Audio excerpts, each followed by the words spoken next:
வணக்கம் நண்பர்களே. இன்னைக்கு வந்து நம்ம சேலை வந்து எப்படி ஓரம் அடிக்கிறது அப்படிங்கிறத பார்க்கலாம். நல்லா பாருங்க. இப்போ வர்ற சேரீலாம் பார்த்தீங்கன்னா உங்களுக்கு வந்து கரெக்டாக நேராக கிழிக்க முடியாது. அந்த மாதிரி கிழிச்சு நம்ம கங்கடிக்கிறதெல்லாம் இப்போ கிடையாது. எப்பயுமே கொஞ்சம் டிஃப்ரெண்ட்டாக கொஞ்சம் ஏற்றி தத்தியமாக தான் வருது. அதனால் இப்படி வச்சுக்கோங்க. இங்கே இந்த சைடும் இந்த சைடும் ரெண்டு சைடையும் இப்படி வச்சு பாருங்கள். வச்சு பார்த்துட்டு எது வந்து நேராக வரணும், நேராக வர்ற வரைக்கும் சரி பண்ணி தான் ஆகணும். இல்லைன்னா நம்ம போகுதே, கொஞ்சோண்டு எக்ஸ்ட்ரா போகுதே அப்படின்லாம் நீங்கள் யோசிக்காதீங்க. நமக்கு வந்து கங்கு அடிக்கும்போது ஒரு சைடு பார்த்தீங்கன்னா கம்மியாக வருது, ஒரு சைடு பார்த்தா கூட வரும். அதெல்லாம் நீங்கள் பார்க்க வேண்டாம். இதை வந்து நேர் வருதாங்கிறது மட்டும்தான் நம்ம பார்க்குற மாதிரி இருக்கும். இதை பார்த்துங்க. இந்த நேர் வந்தால் தான் நமக்கு வந்து கங்கு அடிக்கும்போது அந்த பெரண்டு பெரண்டு வராமல் இருக்கும். யாரையும் நம்ம வந்து பிடிக்க சொல்ல வேண்டியதில்லை. இது மாதிரி மடித்து இப்படி மிதியில் லாக் பண்ணிக்கோங்க. லாக் பண்ணிவிட்டு கத்திரி எடுத்துக்கோங்க. இது மாதிரி பீஸ் போகிறத பார்க்காதீங்க. ஏன்னா நமக்கு வந்து கங்கு அடிக்க முடியாது. இப்படி கத்திரியில் வச்சுக்கோங்க.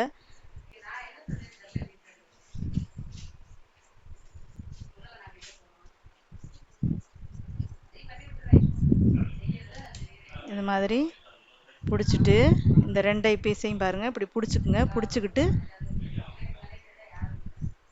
இப்படி கட் பண்ணி விட்ருங்க.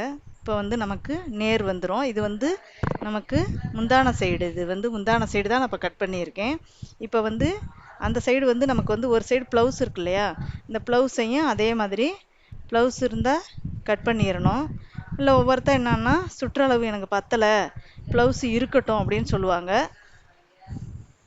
ப்ளவுஸ் இருக்கட்டும் அப்படின்னு சொன்னாலும் நம்ம அந்த ஓரத்தில் வந்து இது மாதிரி தான் கட் பண்ணி ஆகணும். ப்ளவுஸை எடுக்கும் போதும் நம்ம அந்த நேர் பார்த்து தான் கட் பண்ணி ஆகணும்.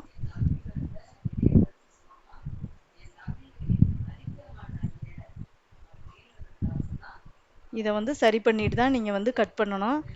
சேரீ கொஞ்சோண்டு போகிறத நம்ம பார்க்க முடியாது. இப்போ ப்ளவுஸுக்கு நிறையா இருக்குன்னா நம்ம கொஞ்சம் கம்மியாக கூட எடுத்துக்கலாம். இல்லைன்னா சேலை பீஸ் கொஞ்சோண்டு எக்ஸ்ட்ரா வந்துச்சுனாலும் பரவாயில்லைன்னா, ஏன்னா ப்ளவுஸுக்கு வேணும்னா நம்ம வந்து எடுத்து தான் ஆகணும், வேறு வழி இல்லை. இந்த நேர் தான் நமக்கு இந்த நேர் தான் தேவை.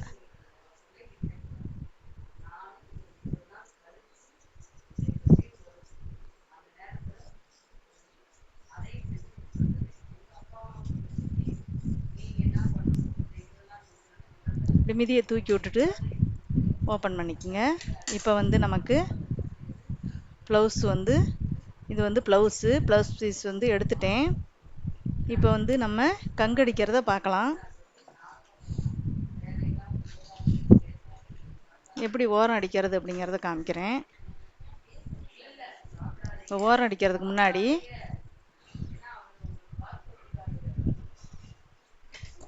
இப்போ நூல் வந்து நான் மாற்றணும், சேரீ கலரில் மாற்றணும் இல்லையா. அப்போ வந்து இங்கே வந்து நான் இந்த நூலை வந்து கட் பண்ணிட்டேன். ஒவ்வொரு தடவையும் நான் இது மாதிரி தான் கோத்துக்குவேன். ஏன்னா டைம் நமக்கு வேஸ்ட்டாக போயிடும். ஒவ்வொரு தடவையும் நம்ம வந்து இந்த வளையத்துக்குள்ளே போயிட்டு விட முடியாது. அதனால் இப்படி முடிச்சு போட்டு இப்படி வந்து கொஞ்சம் இப்படி தொடத்தட்டியை வந்து இப்படி தள்ளிக்குங்க. கொஞ்சம் தள்ளிட்டா கொஞ்சம் வந்து இந்த இடத்துல வந்து லூஸ் கொடுத்துரும். இந்த ஸ்ப்ரிங்குக்கிட்ட லூஸ் கொடுத்தோடனே இந்த நூல் சல்லுன்னு இங்கே வந்துடும். ஒவ்வொரு தடவையும் நான் அந்த மாதிரி கோக்க மாட்டேன், இது மாதிரி கோத்துக்குவேன். கட் பண்ணிட்டேன்.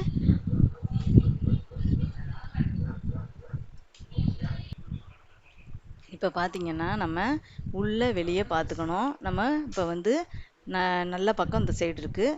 இந்த சைடு தான் நம்ம வந்து உள் சைடு. இந்த பக்கம் வந்து தான் நம்ம வந்து கங்கடிக்கணும்.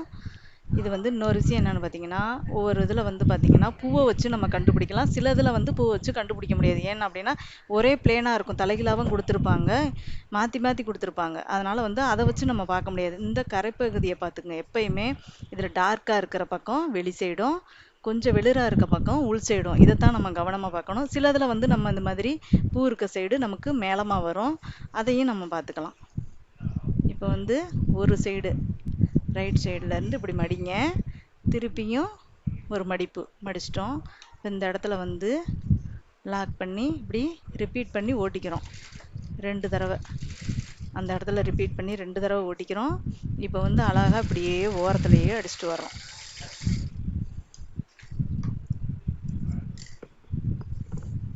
பாருங்க, இதே மாதிரி ரைட் சைடை 2 தடவை மடிக்கிறோம். ஒரு தடவை, ரெண்டாவது ஒரு தடவை மடிக்கிறப்ப நீட்டாக ஃபினிஷிங் வந்துடும். இங்கே பாருங்கள், இந்த மாதிரி அழகாக நீட்டாக வந்துடும். நம்ம அந்த அந்த மாதிரி தான் நேராக தான் கிளிக்கணும், இல்லைன்னா பிறண்டுக்கிட்டு வரும். சேரீ வந்து பிறண்டுக்கிட்டு வரும். நம்ம கரெக்டாக கட் பண்ணலாம் நேராக அப்படின்லாம் நீங்கள் கட் பண்ண முடியாது. இதை வந்து சேலை நேராக இருக்கா அப்படிங்கிறது தான் நம்ம பார்க்கணும்.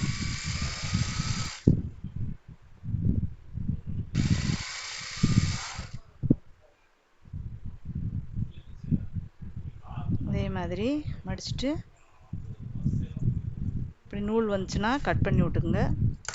கட் பண்ணிவிட்டு அழகாக அந்த இடத்துல இப்படி மடித்து விட்டு இங்கே அடிச்சுட்டே வாங்க.